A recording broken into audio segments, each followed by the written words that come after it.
John Arojo, I'd like to thank for giving a great segue to me and Beth when it comes to our session about how to evolve a compliance program, because John mentioned that it's got to be relatable, right? It's got to be practical. Compliance programs have to be based on simple principles. Now, as John mentioned, Beth and I have significant amount of experience. Without going into our bios, we chatted right before here, and we realized between us we have 55 years in healthcare life sciences, working for large pharma, small biotech, federal government, lawyers by background, compliance professionals by background, companies like Regeneron, Novartis, GSK, Pfizer. So we've been around, and I got permission to share that number of years from Beth. It's not all on her. We share those years pretty equally. But the reason why I say that is we've seen compliance programs come and go. We've seen the standards over the years, and generally speaking, we've also known what it's like to be in the trenches. And when it comes to being in the trenches, we all know how those days get where you're always on your back foot, trying to be responsive to the business, trying to enable the business, but it's sometimes hard to focus. It's sometimes hard to strategize, to say, is our compliance program doing everything it should be? Because if we want to meet the government's expectations, the public's expectations, it should be about not just protecting the federal healthcare programs, but improving patient health outcomes, right? So to do that, we need to evolve with the business.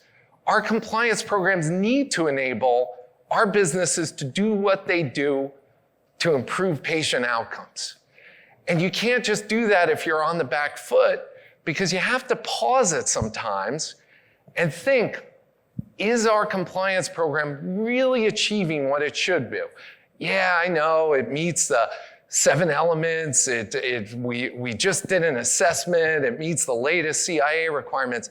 But is it doing what it should do? The most for your company, your stakeholders, and most importantly, patients. So that's what our session is about today, to make us all take a pause and say, could we be doing better? Could we be unlocking opportunities? So with that, Beth, I'd love to pass it to you and say what kind of reflections you've done over the last year or so in this regard. Sure, thank you, and good morning to everybody. It is nice to be back in person and talking in front of a live crowd instead of a little screen. So I'm glad to be here. Yeah, so as Michael said, I've been working in this industry for, I'm not shy about it, but for 28 years, a combination of big pharma at Pfizer, tiny little biotech at Carix, emerging growth biotech at Regeneron, where I've now been for 14 years. And I was Regeneron's first chief compliance officer. I built our compliance program before we had any marketed products. And the company has gone through tremendous change. When I joined the company 14 years ago, we were 750 employees, and today we top 11,000. So when you think about a company that's growing that rapidly, what occurred to me on the 10-year anniversary of the launch of our first product was, the program that we built to be ready for that first launch when we had a single product and 50 sales reps and a handful of MSLs, and coming from Pfizer, having negotiated Pfizer's first CIA, I knew what we needed to do, and we built a program that had all of the right components and had the auditing and monitoring plan and the policies and the training and all of that.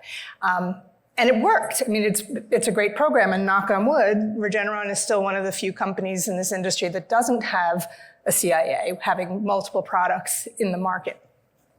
But that 10-year point for me was a real inflection point and a time to say, okay, I'm proud of what we've done. We have a well-running program with talented people. We have a good relationship with the business. We have great tone from the top. Like, we have all of the things that where I could have like kind of been a little complacent and patted myself on the back, like, all right, look what I did here. Okay, this is good. But it was also like, well, wait a minute.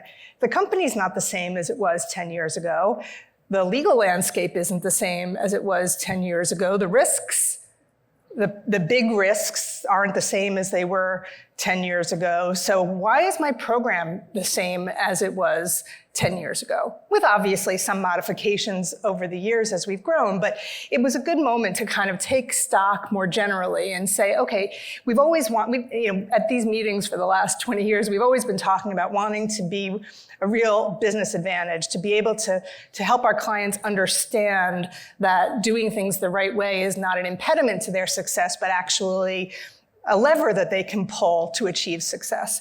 And so it was really a moment to say, are we really doing that? And could we be doing that more, better, differently? And that's when I hooked up with Michael to say, because I knew Michael from years of these types of meetings, but I really needed a thought partner. I needed somebody outside of my world to help me look at it. And we had done compliance assessments every couple of years. We would have an external firm come and look at our program and kick the tires and give us a little feedback here and there. But it was all pretty much like, okay, good, you've got a good program.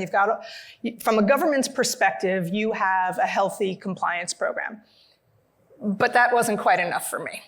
So that's my introduction, if that sets the stage well. That's great. And I loved when Beth and I first talked about this, I loved the vulnerability because as she said, you can be complacent, but instead, and also here's the trap that I think we all over the years fall into, and Beth to a certain extent may have fell into this when we started talking. Beth said, well, listen, I have my finger on the pulse. I know we did these surveys. I know what the culture is. I know what's needed. It's just a question of us pulling it together. And I said, do you really? And is it worth a little reflection? Is it worth a little pause?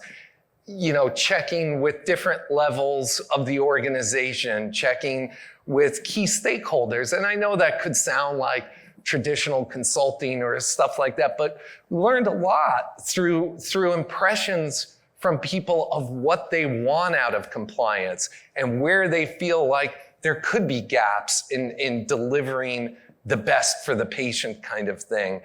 And I would say this, Beth and I were just talking over coffee before we got in here, and I wanted to make sure this doesn't just sound like your traditional compliance program assessment type session or the stuff we've all seen over the years. And if anyone's sitting in the audience thinking, yeah, my compliance program's good, we're good to go, whatever. We went back and forth thinking about different things that are going on today. And I'm just gonna rattle off a few of them. So think about how much is going on in patient support programs and patient assistance programs. Do you really have your finger on the pulse of everything that's going on in your organization? What about digital content transformation? Do you know all that your business is working on when it comes to digital content and how they're navigating the regulatory standards in that? What about key account manager roles? That is flourishing lately. Do you know how they're collaborating between commercial and medical? Do you know how they're measuring KPIs for those CAM organizations? There are a variety of things going on. What about thought leader liaisons? What about field reimbursement managers? I don't know if you've looked, but most companies are doubling down on field reimbursement managers. Why is that? Well, part of it is because the business is changing. The companies are going more specialty, more rare disease. Part of it is also with COVID, a lot of the infusions have become home infusions, and that reimbursement support gets a little more decentralized. So I raise these and we talk through these ahead of time because the business is changing. We need to evolve with that business.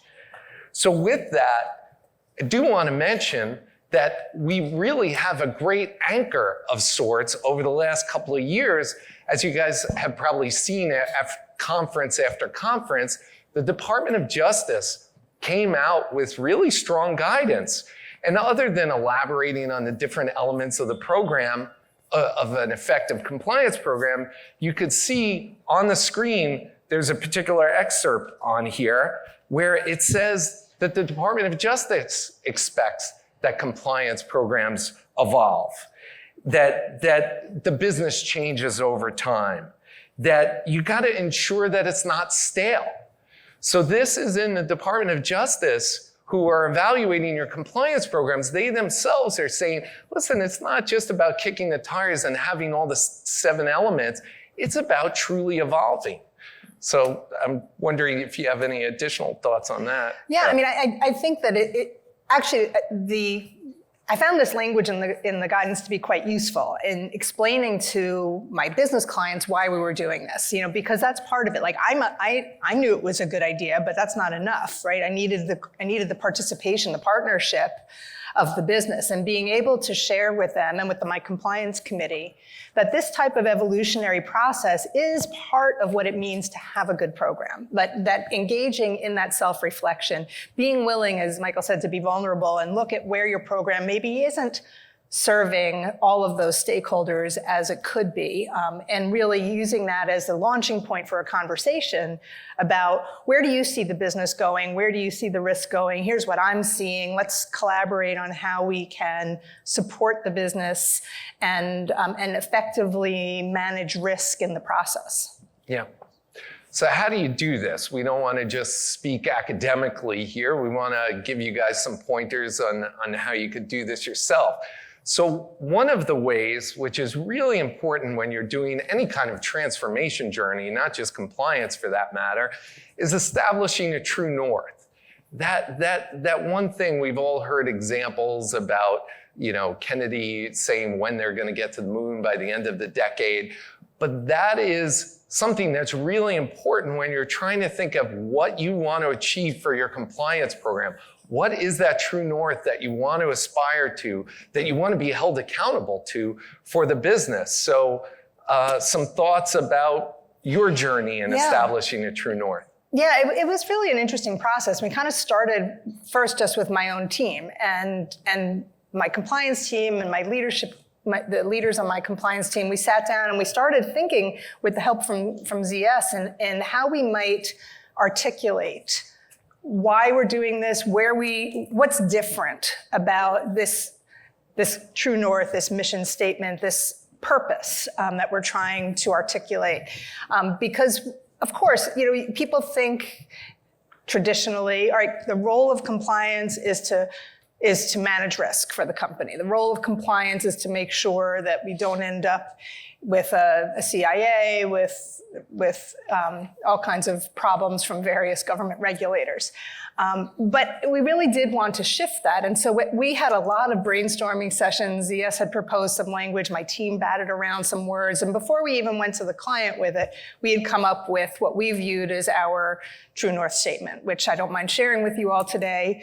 And this is a challenge of my recitation skills. But to achieve sustainable science-driven success, ethical and risk-informed decisions are owned by everyone, championed by leaders, and fostered by compliance.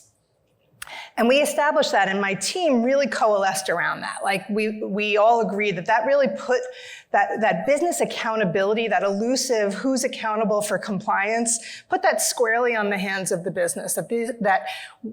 And we had several pillars beneath that to support the True North, which I can go into later if it's helpful. But the idea was we really wanted to make a shift to drive that accountability into the business so that when the business, and I use the term business broadly, whether it's commercial or it's R&D or we have a genetics center, whatever work that they're doing, that when beginning an initiative, they're thinking not just of the ways that the initiative is going to contribute to their overall goals, but what are the risks that are tagging along with that initiative, and what can they do proactively to identify and mitigate those risks? And it's in that part where there's a true partnership.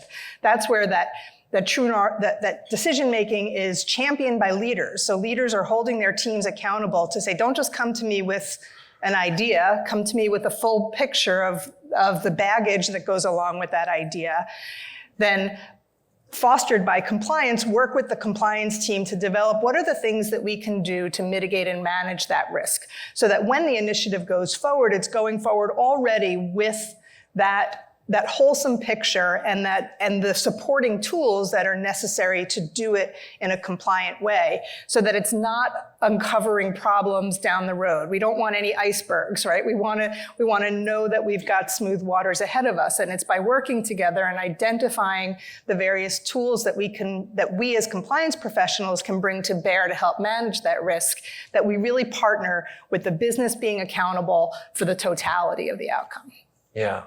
And what's great about that True North is it hits all of the points that Beth wanted to, but more importantly for a lot of us as compliance professionals to gain traction with the business. Because the first phrase of that, to achieve sustainable science-driven success. Science-driven success, that's part of the Regeneron way, the Regeneron journey. So immediately, Beth's linking to her own organization's, her enterprise journey. So all of a sudden, you're getting a good foundation there to say, yeah, we definitely want that. But then you have those other pieces that Beth talked about, like ethical informed decision-making. We all want that because at the end of the day, our policies and procedures could be the best ever. But unless your people are using judgment, unless they're pausing and reflecting on the risk and reflecting on practical risk mitigators, then you could be at risk. So that informed decision-making and then the owned by all, it's saying, listen, we're all in on this. Don't throw stuff over the wall to legal and compliance and think you're okay. This is incumbent upon all of us. So it's just, it's really cool to kind of link all of those things together and not an unduly complicated statement kind of thing. So yeah, and there's also very little in that that's objectionable. Like part of it too was like, all right, so when we presented this to the business, when we come forward with this to my compliance committee, what are you going to object to as a client? Like, no, I don't want to be accountable for ethical decision making, or no, I don't want to partner with compliance to mitigate risk. It really is. And to your point, Regeneron has what we call the Regeneron way, which is our exposition of our values. And the first one is we lead with science. And so the fact that our True North leads with science. And we also have in our Regeneron way, take on big ideas, be great together, do things right. All of those elements are embodied in our True North. So there's a great deal of consistency and harmony between our values and the company's values. Yeah, and some core themes came out there too, which also were hard for the business to object to, one of which, elevating the risks that count based on business relevance. So Beth very much leaned into the business and say, I feel like we need to kind of restructure our strategy as compliance to align more to where the business is going and where it's relevant to you all. So again, what business leader is going to object to that, to say, wow, you're going to tend to my needs and be more of an enabler? And we all know that business partnering or enabling is kind of the holy grail, but there's words, but then there's structuring everything you do to line up to that and show there's some accountability to actually getting that done. Yeah, and one of the pillars that we defined to support our True North was prioritize for impact. And what that means to us, and it's been really useful in speaking to the clients about it, is I'm willing to say, look, not all risks are created equal. There are some things that carry a risk, but they're going to be less important. And I want us collectively to focus our resources on the risks that matter and that carry the most significance for the business. And that resonates as well because, if you just keep being additive, if every year when there's a new risk identified, you add on more restrictions, more compliance, and you're never going back and looking at the ones that aren't so important anymore and maybe we can go by the wayside or do things differently. Engaging in that process, I think, is really important for the business to know that, that we are responsive to what's going on in the real world. Yeah, and I think you also found, Beth, right, and I've seen this over the years too, prioritize for impact it's not just about for the business, it's for our compliance teams. Yeah. Because too often we're in the trenches, we're dealing with that day-to-day firefight or whatever, and sometimes we know we unfortunately prioritize by last in, first out kind of things. What rises to the front of your inbox and stuff. But we also know when you prioritize for impact, that might not be the most significant risk or the most significant opportunity you have for the business or patient. So it kind of empowers the compliance team to start thinking, what should I be focusing my time on? And I think a great example of that, for years I've been harping about field rides. I think that field rides are a really useless compliance tool. I mean, we all do them because the government expects us to do them. They're in CIAs. But I mean, I've been on a dozen field rides. Nobody's ever going to do something stupid when I'm sitting in the car with them or standing next to them in the doctor's office. It's not a valuable compliance tool.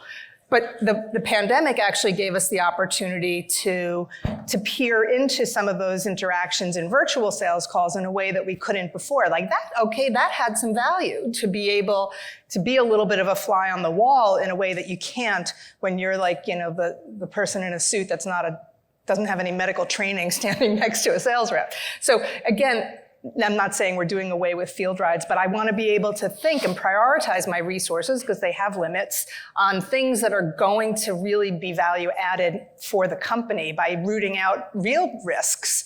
Whether a rep fails to deliver the PI in a sales call is not the biggest risk that the companies are facing these days. So I want to make sure that we are prioritizing our resources where we can really get the most bang. Yeah, actually, we generally agree on almost everything, Beth, but I disagree with you on the point that people won't do stupid things on field rides. From personal experience, I've seen it. I also, I won't say which company it was, but whenever in a particular company that I was at, my general counsel would go out on a field ride, inevitably it would lead to an internal investigation. And I told him, I said, could you please not go on any more field rides? Anyway, I think that's one thing. We can agree to disagree on that. Agree to disagree on that. So, but very helpful. So these are just some things on the screen as well that builds to some of the points that Beth mentioned about how to get that credibility with the business. There's the business relevance, there's the practical processes and practical education. And I want to focus on that a bit, because too often we could have the greatest true north, we could have the greatest vision statement, we could even restructure our compliance program. But the easiest way to kind of eviscerate that in a way is all of a sudden you make all these pledges, and then in practice, you have the most complicated, burdensome compliance controls and processes where Beth's looking at the business in the face and say, I got you, we're supportive. And then the business comes back and says, God, I wanted to do a commercial sponsorship, and it was like a double root canal to try to get this reviewed and approved. What gives, Beth? And so, it's not, yes, there are the elements that are really important, but you gotta look at all of your things with that lens. Is this prioritized for impact? Is our commercial sponsorship process focusing on the risks that count, or did a bunch of legal and compliance people get in a room and put on every conceivable perception risk, execution risk possible, and put it in a template so we would just, kill our business people to the point where they didn't want to do a commercial sponsorship? So I just raised that one example because that area, in my years has plagued me, because it's not easy to kind of run those processes, but you could throw in anything. You could do speaker programs.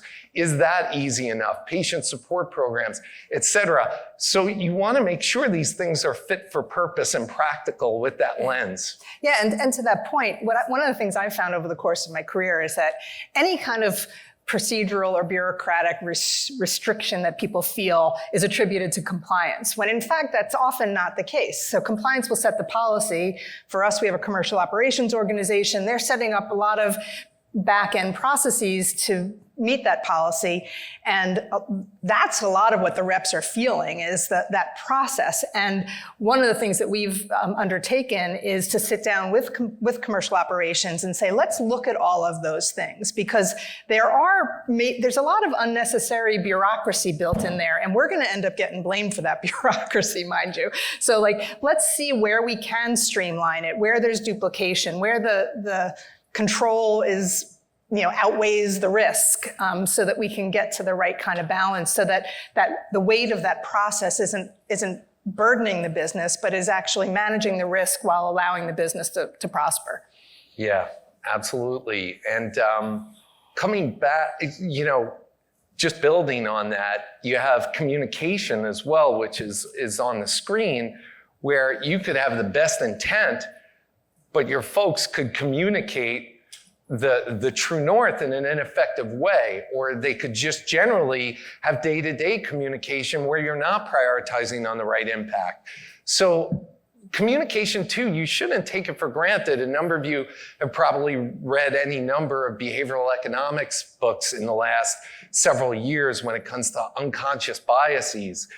The way you could simplify content to address the cognitive bias of cognitive fluency, to make it easy for people to understand, that's really important. Or when it comes to practical controls, is your education, is it a sit down behind the screen hour of challenging training, or is it case-based scenarios that actually go through the real life scenarios that your business folks are gonna engage in the field or at the home office? And do you go over to make them confident to actually navigate the risks, instead of throwing their hands up and saying, yeah, I hear there's risks, I'm just taking two steps back and I'm not going to do it? Because that's not acceptable either. It's not acceptable to improve patient outcomes just to throw your hands up in failure and defeat and not want to navigate the risks. So, yeah. Moving along, so risk navigator role. This is an important part of your journey, Beth. It also is one similar to the point of not having too many burdensome or overly complex controls to run counter to your true north. There are things to enable your true north, and one of which could be something like a risk navigator role. And could you share a bit about that? Sure. Yeah, so we coming out of this project, we created a new role in the organization called the Compliance Risk Navigator. And we're starting small. We've just filled two risk navigator roles. And the idea behind the risk navigator is, I mentioned that the company has grown significantly since we created our program. And our program, for good reason, was largely focused on commercial and medical affairs, as most of ours are. But the company has a lot of other operations that do raise compliance risk. We now, at the time we started the program, we only did clinical trials in the US. Now we do it in 50 plus countries around the world. We didn't have a Regeneron Genetics Center. Now we do, processing a lot of genetic data, raising a lot of privacy compliance issues. Just the scope and scale of the business is so dramatically different. And I know what I don't know, and I'm no expert on genetics. I don't even know how the details of our manufacturing operations, operations are largely upstate New York and in Ireland, and we have lawyers supporting them, but I don't have a dedicated compliance professional focusing on our manufacturing issues, and I'm not sure that I need to have one. So the idea behind the Compliance Risk Navigator roles was to create something like a strike force of individuals who can, on a project basis, go in, do a bit of a deep dive with a part of the business that's not part of our bread and butter support. Really understand how the business operates, get some feedback as to what do they think the big risks are, couple that with our own research and learning and talking to counsel where necessary to really articulate what the compliance risk might be, and decide if there is a support role for the compliance organization for that part of the business, and if so, what would that look like? And recognizing that it's going to be different most likely for every part of the business. So if we were identifying a particular risk, we're like, okay, well, maybe we need a policy, or would it be helpful to have some training, or would you like to have a compliance person that sits on your leadership team so that we can help to inform issues that may come up as new initiatives emerge? And then once that deep dive project is done and a little bit of a compliance plan, so to speak, is established for that part of the business, that resource comes back to the force and is available for the next deep dive project, but has also built the relationships with the part of the business that they were working on that will become an ongoing conduit for compliance support for that part of the business. And as I've talked about this to the company, and I delivered a talk on Ethics Day in the fall about this program. I delivered it to it was, I think, about 5,000 people signed on for the virtual event. And I talked about famous navigators. I talked about Tenzing Norgay, who was the Sherpa that accompanied Sir Edmund Hillary to the top of Mount Everest. I talked about Sacagawea. I talked about Captain Kirk and Sulu, that these great navigators aren't going to get where these great explorers aren't getting where they're going without the help of a navigator. And positioning the compliance navigator in that kind of role, not as somebody to tell them what they can't do, but somebody to lay the ropes, right? Like Norgay did, to pull Sir Edmund Hillary out of a crevasse when he fell in, to help Lewis and Clark get across the Mississippi. Like all of those things, you need a navigator. And I think compliance can really be that navigator. And to me, that really spoke to my vision of being a business enabler and finding a way to prove our value by helping people get where they want to go, which we all share that objective, right? We all want to help the business achieve its goals at the same time that we want to make sure that we're not creating unnecessary risk for ourselves. And I think the navigator analogy really worked well in conveying that philosophy. And how did your team respond to this? Well, my team loves it. Yeah. It's been really energizing for my team. A woman on my team who had been in a compliance policy role has taken one of these compliance navigator roles. She is completely energized and really enjoying this new challenge. And we just filled our second role with somebody also from within the company, but not within the compliance group, who's been in kind of a business risk, business continuity type of role. So here's somebody without a compliance skill set necessarily, but who has great risk identification and navigation experience, and also has gotten to know the company very well through doing business continuity planning across the enterprise. And so it's nice because the role can welcome different skill sets. Neither of those two people are attorneys. It's intended not that this person knows everything, but this person knows where to find the answers, can leverage the resources that exist elsewhere in the compliance department to come up with that plan that works for that business sector. And we've done it. We've done a couple of projects already, and it's really been very exciting. Yeah, and think about how that shows the business by modeling, hey, we mean what we said about this true north. This is how we're structuring ourselves to pull it through. And the business gets to see that, right in their face to say, wow, they mean this. And so it's a really nice way to help contribute to change management, to kind of show this is the new normal. This is what you need to hold us accountable for, and we will hold you accountable as well.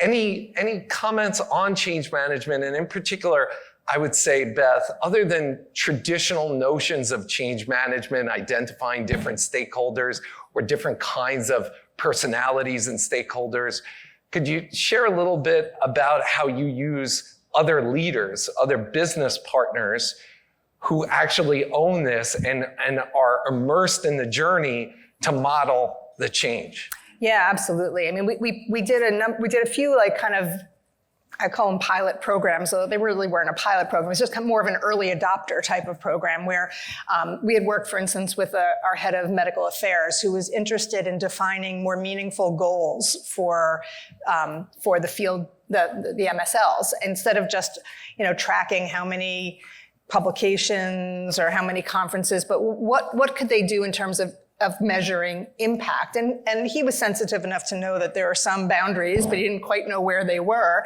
And so we sat down together, and by working collaboratively, we were able to articulate goals that he found meaningful, that we didn't find off limits. And part of it was re-educating some thinking like, no, we can't do anything that's related to outcomes. Well, no, you can do things that are related to outcomes. Now, you don't want to measure the outcome of prescription sales, or there are boundaries to what appropriate medical goals are, but we were able to push those boundaries beyond where they were, and then that head of medical affairs actually joined a panel on Ethics Day when I was introducing this concept to talk about how that partnership had been really helpful in enabling him to be more meaningful in the goals that they were setting for their people. So it's really, each one of these projects that we do does create another set of advocates, and using those examples for people to really talk to other leaders and to be able to speak positively about their interaction with compliance and the ways in which it helped to advance their own business objectives, I think is the most persuasive way of getting other leaders to say, hey, I was thinking about, I'd like my people to be able to do X, Y, and Z. Maybe can I meet with you guys and let's talk about what the guardrails might be? And that's been really helpful. Yeah, and that also taps into various, unconscious biases by people. When people hear something from their own cohort, from their own group, they're more likely to listen, they're most likely to get traction versus just hearing from a compliance function as well. So it helps change management, but it also helps in the fact that you're not going it alone, that this should be everyone's journey. The True North should become the focus of the company, because compliance shouldn't just be about protecting our license to operate as a company. It should be enabling opportunities so that we could better improve patient outcomes, right? And I think that don't go it alone and using partners, it helps throughout the journey, because up front, when you ask these folks what should go into this True North, and they shared it, and then they see it come to fruition, and they see you make the changes, they're vested in it. They're vested in you being successful as well as a function. Right? Yeah, and the message that we convey with this idea of don't go it alone is again tying back to the navigator. Like, if you're entering into uncharted waters and you don't know what's beneath the surface, you don't have to live with that uncertainty. You can partner with us to help figure it out and not be alone. And I think that's been really. That's been a compelling point about this. We recently did a review of our TLL policies. This is another one where the TLL role, the thought leader liaison role, for those of you who may not be familiar with it, it's a field-based marketing role. For us, it had originated maybe 5 years ago. But the role had changed. The way it was structured organizationally had changed. The number of products had changed. And they had some interest in there were some things that they were interested in doing that were not technically part of the original assessment we had done on the role.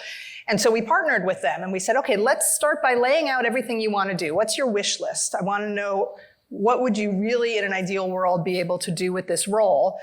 The navigator and navigators went back, consulted with outside counsel, did some work. We're able to lay out, okay, if you do X, Y, and Z, you can do that with these A, B, and C parameters. And if you want to do X, A and B, well, you're going to have to give up this or that. Like, really be able to lay out the Chinese menu of options of what they can, what baggage goes along with which choice. We were enabling them to make that ethical and risk-informed decision. And they ultimately chose a path that wasn't the full wish list, but was, because the full wish list carried a cost that they didn't want to carry, but they were happy with where they landed. We've been able to, now we're back restructuring the policy, thinking about training, doing all of the things from a compliance standpoint that we'll need to do to support this new role. But that partnership really did yield for them benefit over the status quo, and yielded for us that sense of both that collaboration, that demonstration of value, and an appropriate compliance program to support an activity that otherwise might have just been happening anyway under the radar screen, but now it was on the table and we could figure out how best to manage it. Yeah, that's fantastic. And we were talking earlier about the TLL role, how that has evolved over the years. And if you think you have a finger on the pulse of thought leader liaison role, all you have to do is go onto LinkedIn job site, put in thought leader liaison, which I have, and you will see dozens of different descriptions of this role, different reporting structures, different responsibilities, et cetera. So it's just one example. If you need another example of how close you are to what those business practices are, or how confident you are in your compliance program, just go into your medical affairs organization, ask a medical science liaison to define scientific exchange and what the parameters are for it, and see if you get the same answer twice throughout that organization. So I share that with you because we could always do better, we could always evolve, we could always understand the business better, and that was our intent of having this conversation, to just say, listen, we could all evolve in the best interest, not just in the best interest of federal healthcare programs, but in the best interest of patients and improving patient outcomes. So yeah, and I'd just like to add for a second, I had this idea, I guess it was probably in the summer of 2019, that, okay, we're coming up on the 10-year anniversary of our first launch. Now would be a good time for us to do this. And we started with just our internal resources. Two of my folks were interviewing people, and all we were getting was a laundry list of, well, could you do this? Could you do that? And I was like, you know what? I don't want to just start building new policies. I think we really need to take a step back and think about this more holistically. And that's when I engaged Michael and ZS to help with that, and it just added a tremendous amount of perspective to say, this is not just about plugging holes. This is about really thinking holistically about how we deliver our service. And I just want to thank you for the partnership, because it really did enrich the process. And I really am pleased with the outcome. And I think that it is sustainable, which was part of our true north, to carry us forward, at least for the next 10 years or so. Well, thank you. It's been an exciting journey. Thanks, Beth. And thank you all. And with that, we will hand it back over to John. Thanks for everyone's attention and consideration. Beth.